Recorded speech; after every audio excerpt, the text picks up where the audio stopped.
membentuklah menjadi satu komunikasi yang namanya komunikasi elegan. Iya. Bagaimana itu komunikasi elegan? Adalah komunikasi yang berkelas. Iya, tentu berbeda dengan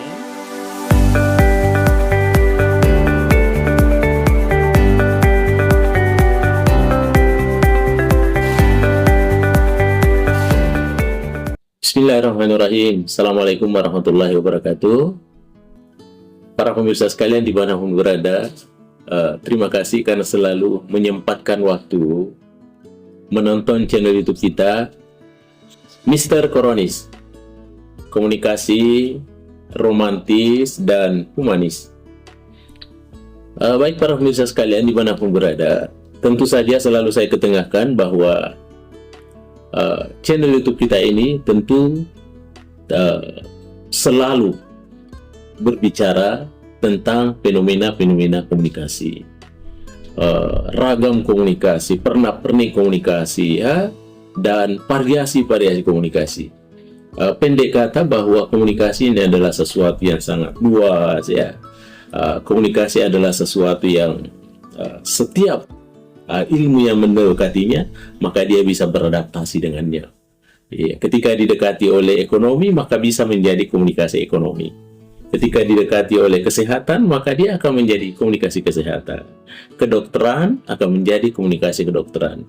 Begitu pula politik, ya. Kalau mendekat ke komunikasi, maka dia sampai kepada komunikasi politisi. Para pemirsa sekalian, oleh karena itu, di dalam melakukan proses-proses komunikasi ini, tentu saja banyak ragamnya, cara menyampaikannya, ya. Tetapi tentunya, ya, kadangkala ada yang menyampaikannya juga tidak maksimal, ya. Sehingga orang katakan bahwa komunikasinya tidak maksimal. Bagaimana tolok ukurnya komunikasi yang tidak maksimal adalah ketika apa yang disampaikan itu tidak mampu dipahami oleh audiensnya. Komunikator yang menyampaikannya itu tidak dipahami secara maksimal oleh audiens. Iya, lagi-lagi tentunya boleh jadi terjadi yang namanya noise dalam berkomunikasi. Apakah noise-nya pada saat komunikator menyampaikan, atau noise terjadi pada audiens yang menerima pesan itu? Yang jelas ada noise yang terjadi. Oleh karena itu, dalam berkomunikasi ya tentunya kita harus maksimalkan supaya apa yang menjadi pesan-pesan kita itu tersampai kepada halayak dan ujung-ujungnya terjadi sebuah perubahan. Ya, karena secara filosofinya berkomunikasi itu adalah bukan berbicara biasa saja, tetapi berkomunikasi itu adalah sesuatu yang dirancang dan harapannya adalah ujung-ujungnya nanti terjadi sebuah perubahan-perubahan. Ya, apakah itu sifatnya kognitif, ya, atau sifatnya afektif, dan boleh jadi sifatnya konatif, ya, atau tindakan. Makanya pada kesempatan ini saya akan menawarkan satu komunikasi nyaris sempurna, ya, iya, karena dia diambil dari beberapa unsur. Unsur-unsur itu membentuklah menjadi satu komunikasi yang namanya komunikasi elegan. Iya. Bagaimana itu komunikasi elegan? Adalah komunikasi yang berkelas. Iya, tentu berbeda dengan penyampaian yang lain. Ya, seperti yang saya bahasakan bahwa komunikasi ini berkelas karena dia diramu, ya, dari berbagai unsur yang memang membentuk sehingga komunikasi itu nyaris sempurna. Iya. Bagaimana itu ditandai komunikasi elegan, ya? Komunikasi elegan itu ditandai dengan 4 hal, itu, ya. Lagi-lagi saya katakan bahwa kalau saudaraku nanti bicara 5 hal atau 6 hal tidak ada masalah, ya. Itu referensi, ya. Iya. Hal yang pertama, ya, ciri khas dari kepada komunikasi elegan itu saya beri nama ASEK. Ya, ASEK itu terdiri dari 4 huruf, ya. Ya, huruf A, huruf S, huruf E, dan huruf K. Berarti ASEK. Berarti komunikasi elegan itu ditandai dengan yang pertama huruf A. Apa itu A? A itu adalah anggun. Iya. Bagaimana itu berkomunikasi yang anggun? Kenapa orang dikatakan anggun? Ya, kalau anggun itu boleh jadi biasanya dilihat daripada sorot matanya, begitu, ya. Apakah sorot matanya itu seirama ya dengan harapan-harapan komunikasi kita itu. Ya, boleh jadi sorotan matanya tajam, tetapi tajamnya itu adalah punya makna-makna yang tersirat secara komunikatif.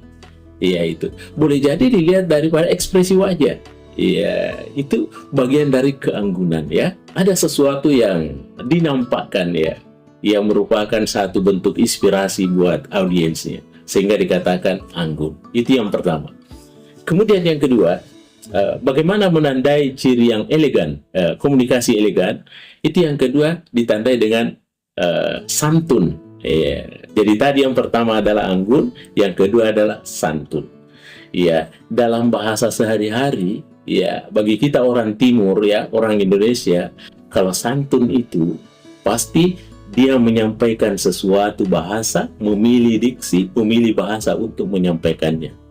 Iya, di samping dia pilih kalimat-kalimat yang dia sampaikan, dia juga memilih tindakan-tindakan yang dilakukan untuk mendukung daripada narasi-narasi yang baik itu. Iya, baik dari segi intonasinya, dari perlakuannya, ya sehingga apa yang menjadi narasinya, apa yang menjadi diksinya itu seirama dengan tindakannya dan seirama dengan penyampaiannya, sehingga orang merasa terinspirasi. Dan akhirnya orang katakan, wah, santunnya caranya berbahasa. Di sini adalah kesantunan berbahasa. Itu yang kedua. Kemudian yang ketiga, apa yang menjadi ciri khas daripada komunikasi elegan? Ya, yang ketiga adalah huruf E, ya, yaitu emosional yang terkendali. Ya, E-nya itu emosional. Adakah emosional yang tidak terkendali? Ada. Ya, boleh jadi dia menyampaikan sesuatu dalam keadaan marah, ya, dalam keadaan agak suara yang tinggi, dan suara yang tinggi itu membuat audiensnya merasa terlukai. Ya, padahal dalam prinsip komunikasi, ketika kita menjadi menjadi komunikator, selayaknya jangan sampai melukai audiens. Ya, karena disampaikan saja dengan bahasa yang baik, mudah-mudahan dapat diterima dengan baik. Apalagi kalau disampaikan tentunya dengan bahasa-bahasa yang melukai privasinya. Padahal tujuan kita adalah dalam berkomunikasi itu bagaimana menyampaikan pesan itu dan sampai kepada komunikan. Tapi kalau ternyata dia terlukai, maka pasti pesan itu mengalami noise, tidak sampai di sana informasinya. Oleh karena itu perlunya emosional terkendali, yang biasa dikatakan punya kecerdasan emosional menyampaikan itu. Itulah yang ketiga. Kemudian yang keempat, para pemirsa sekalian, berakhir dengan huruf K. Ya, apa itu K? Kaya. Apanya yang kaya? Bukan materialnya. Karena ini adalah persoalan komunikasi, maka dia kaya dengan bahasa. Ya. Bagaimana itu yang kaya dengan bahasa? Ya.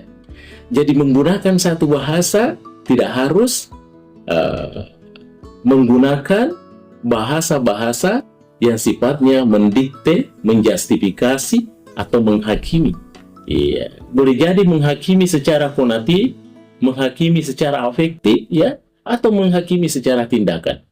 Iya, menghakimi secara karakter, maka otomatis pesan-pesan yang disampaikan itu tidak sampai pada komunikan, karena dia merasa dihakimi. Oleh karena itu, kita harus berupaya menggunakan bahasa-bahasa, ya, membuka referensi-referensi bahasa kita itu, sehingga bahasa-bahasa yang disampaikan adalah bahasa yang tentunya dapat diterima dengan baik dan dapat dia berubah dengan baik.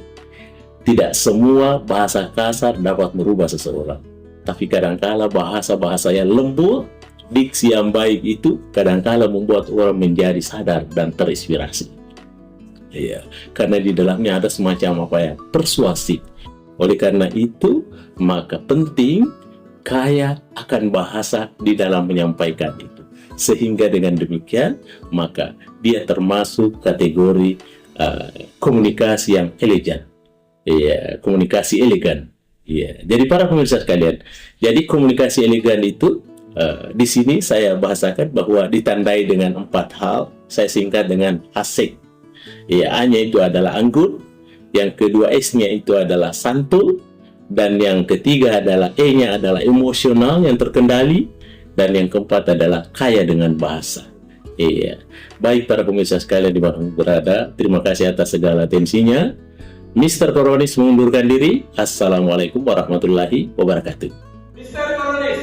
Jangan lupa